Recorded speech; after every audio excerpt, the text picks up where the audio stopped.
I have a little side light going on. We get together for um, poetry, bocce, and scotch every once in a while. So Yeah. true confessions, not necessarily in that order. Um, but we did a little bit with the wonderful poems of um, Sarah's colleague in Bexley. I'm blocking on her name now. Smith, Maggie Maggie Smith. did some wonderful work on that last summer, and I commend Maggie Smith to you all. But Jacob had hit me is the son of two um, renowned, really distinguished thinkers. One's a mathematician, emeritus faculty, I guess, at Duke now, but really. No, he has not retired yet. Still working. Yeah, I know the feeling. Okay, so he's a really a distinguished mathematician, kind of Hmm. like beautiful mind kind of level, and and also a marvelous mother who is a literary critic. So of course, Hmm. when you And a bring writer. literary criticism and high end theoretical mathematics, you get yourself a jazz drummer and composer. Jacob Accurate. Jacob Reed, we love you. You're on. All right. Well, what I was going to do today is just share with you all the recording of the piece I wrote for Trinity a couple years ago for the bicentennial celebration. It's called Sanctuary. And then it's only about 11 minutes long, so then I think we could just talk about it afterwards. I'll just preface it to say that the text of the poem is, or of the music is drawn from a poem by Ellen Steinbaum, and I will once I share my screen and get the music going, I will have a image of the text so that we can all read it as it's happening. And that text comes from the Reformed Jewish Siddur or prayer book, and so I used that text and I thought about what sanctuary is to me, both sort of physical places and mental places. And for me, sanctuary is more than a place of peace or security, although that's important. For me, it's a place for transformation. And so as I was thinking about that, I tried to write a work that was an oral sanctuary for the listener, giving them an opportunity to have metaphysical change and maybe into tranquility. Um, so that's kind of the setup for the piece. It was lovely to work with Kevin, uh, who conducted this recording and this premiere with the church choir members, with some extra singers, as well as musicians of the Columbus Symphony Orchestra. So that was super exciting to work with all of them. Any questions before I sort of launch us in and we listen? How are you and Callie and Sarah doing today? We're doing all right. I think end of the school year has been a bit of a challenge. I think she's tired of the remote learning, but we're going to get through. It'll be all right. We're ready for summer.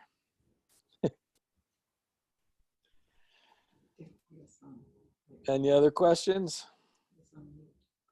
Okay, we're all muting now. Okay. And I'm going to share my screen, and you should see the text come up, and then you should hear the recording.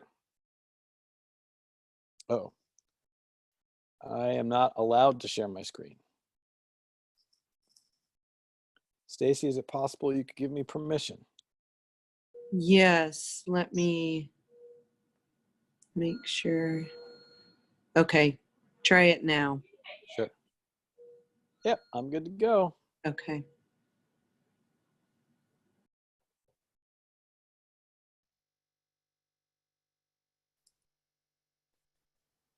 Okay, so here is the text, and I'll give you a second to kind of look it over.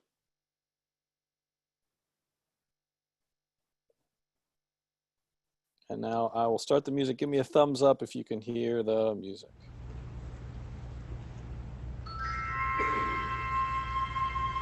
All right.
So there it is.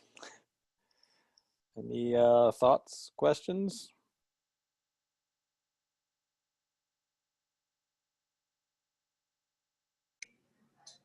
Feel free to unmute yourself to ask the question. This really isn't a question, Jacob, but thank you. I mean, it's fun to hear it again 2.5 years later. Things I would do differently, definitely. Me too. Yeah, I was watching. I hopefully you weren't watching my face because I was looking at the score on my computer while you were playing or while it was playing. I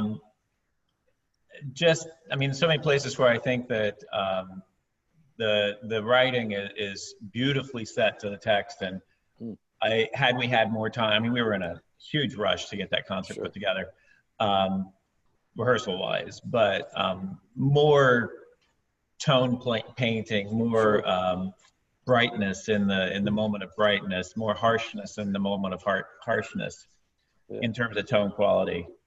That's what I'm missing now as I listen to it now. That's like, oh, I wish. But no, I think it's glorious, and I was, had the Sopranos been able to count, I think it would have been perfect. Oh, well, thank you for your kind words. It was a pleasure to work with you on it. And whenever I think about either pieces or performance I've led, there's always things here or there. But I really think that you and the group of musicians understood the meaning of the piece and delivered it well. And that's what I always hope for. So it was a pleasure to write, and I really like what you all were able to do with it. Jacob, what's it like being a front to Brahms' Requiem? Intimidating in lots of ways, but I also think a good challenge. I think that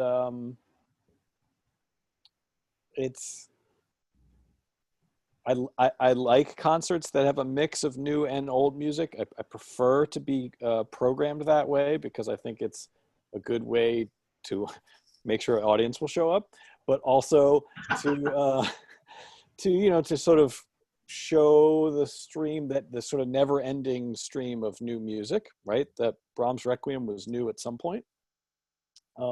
So I like being programmed that way, and I think that it was scary, and I definitely had some stressful sort of tough times sitting at the chair writing, feeling like, how do I put something together? Certainly better to go first than after. But it was also it forced me to think about how to set up Brahms's piece, how to be a sort of appetizer before Brahms's piece, how to challenge myself to rise to the occasion of writing a piece that would be performed right before such a master of the genre of sort of orchestral music. So it was a scary but good challenge for me, and I enjoyed it. Can you talk about your process a little bit? Sure. Anytime I'm working with a text, it starts there. And then after analyzing the text and thinking through not only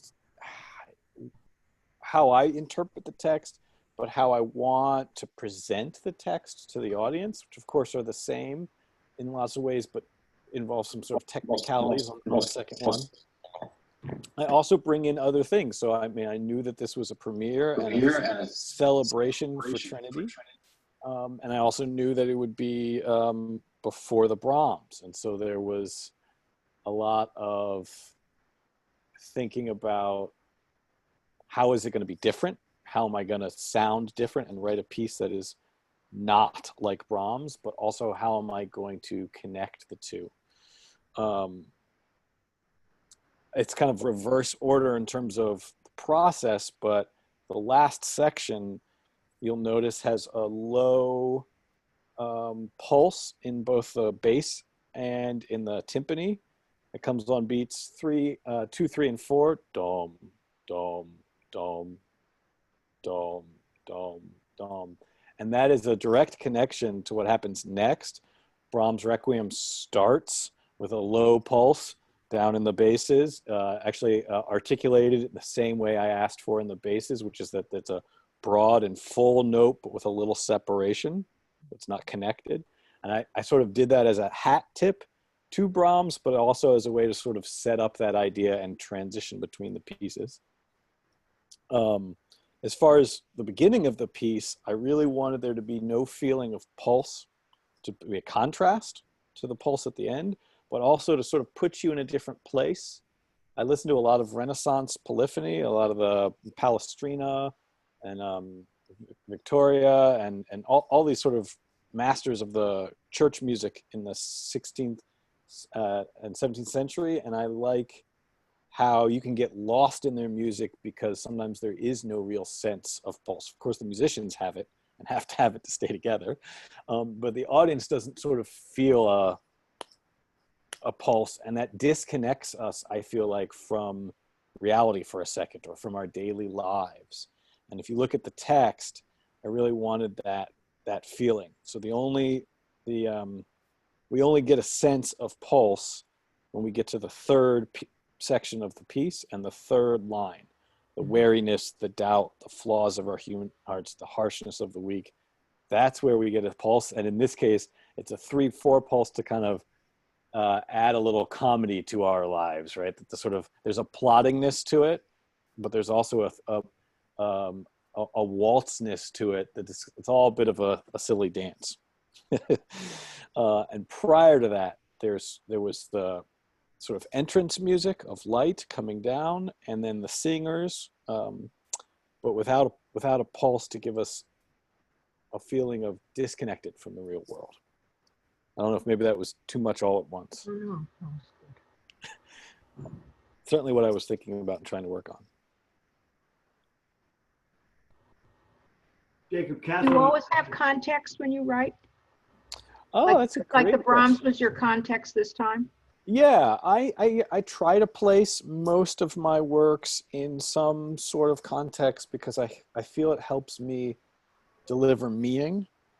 I don't write a lot of narrative music in the sense that I'm not writing an opera with a specific story, but I still want to tell a story.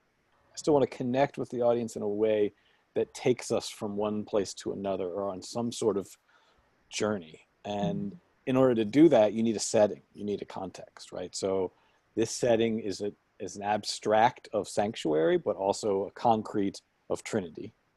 And this setting is also, my relationship with spirituality and sanctuary and Brahms and all of those things combined. So that's the context there. And I do like context for works because I feel like it helps us understand. Jacob, Catherine and I have enjoyed coming to your home for Shabbat and several times, and in fact joined with your mother when she was visiting you for a Seder as well. And I'm very, very grateful for the time of lighting candles and the holiness of that time. But this piece is really about emptying, I think, as much as being filled up, the light. And one of the things that we've seen in our visits to synagogues is the tradition of facing the doors, turning away from the bima, facing the doors to welcome Shabbat into the space. You're playing with, or this poem rather, is playing with the idea of our entering in peace. Also a sense of letting go of the weariness, the doubt, the flaws. One rabbi has said that Shabbat is the ultimate divestment. Is this a piece of music about emptying, do you think, in some way? That's sort of a leading question. The right answer is yes, it certainly is. I think the third and fourth sections are exactly that. I mean, I think the sort of wildness of the third section, the harshness, the singers enter at all these different times. It's not peaceful on purpose. There's that large crash that spooks you, right? And then it all drops. And I think that is the the emptying that you're talking about, the letting go of the chaos of the normal work week, the chaos of our, normal daily lives, the harshness of the world. I mean, the poet puts it better than I do. So anytime I talk about this piece, I always want to go back to her text, because in terms of words, she does it better. But yes, that's definitely the emptying. And then when you empty, that's what allows you to then truly appreciate and take on and embrace and be filled with the brightness of Shabbat, the peace of our Sabbath, and the light of God. Thank you.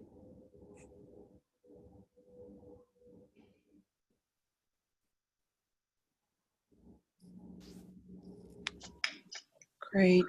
Thank you so much, Jacob. Yeah, my pleasure. Having not heard the piece live in Trinity, but hearing the lore about it and all of it, I'm thrilled to have heard it online with all of you and really get your interpretation. So thank you for that. Yeah, my pleasure. Thank you. So we hope all of you can join us next week for our final in the series of art, spirituality in the arts, and our very own Kevin Wines will be doing Native American chanting, a healing chant, and this will be the finale of our series, so definitely one you don't want to miss. So thank you for being with us today, and this will be saved and uploaded to our website shortly to share with others. Thank you. Thank you all. Bye. Bye-bye. Bye-bye.